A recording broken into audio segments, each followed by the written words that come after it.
Good afternoon. An important part of this ministerial is providing all of us the opportunity to hear directly from victims of religious persecution.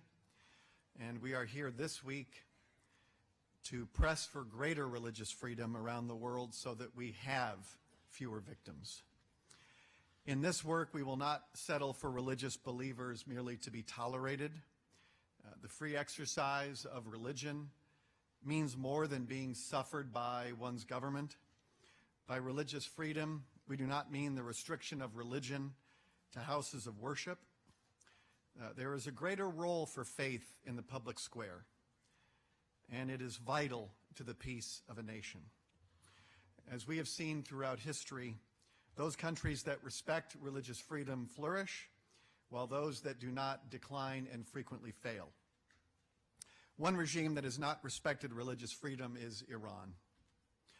The Iranian regime has institutionalized a campaign of harassment and incarceration against religious minorities, including Baha'is, Christians, and Sunni Muslims, among others. Security forces regularly raid Sunni prayer sites, many of which are forced to operate underground. The regime frequently denies building permits to members of religious minorities.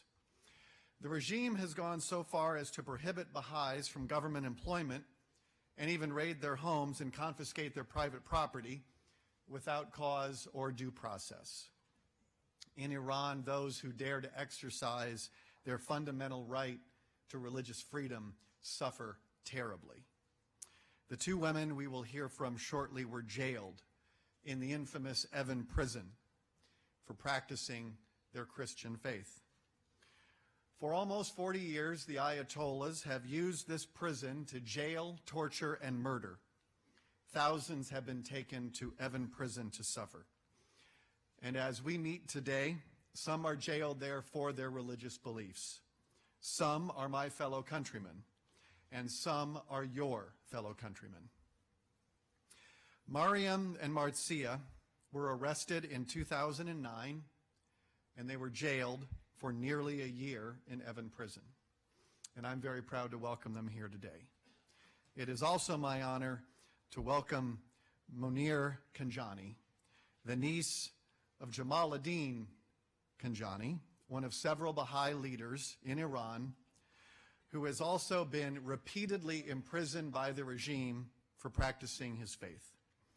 Monir's uncle, like many members of Iran's Baha'i community, have been persecuted since the Islamic Revolution in 1979. Monir lives in Maryland and is an advocate for Iran's Baha'i community and for her uncle. And so please join me in welcoming Mariam, Marcia, and Monir.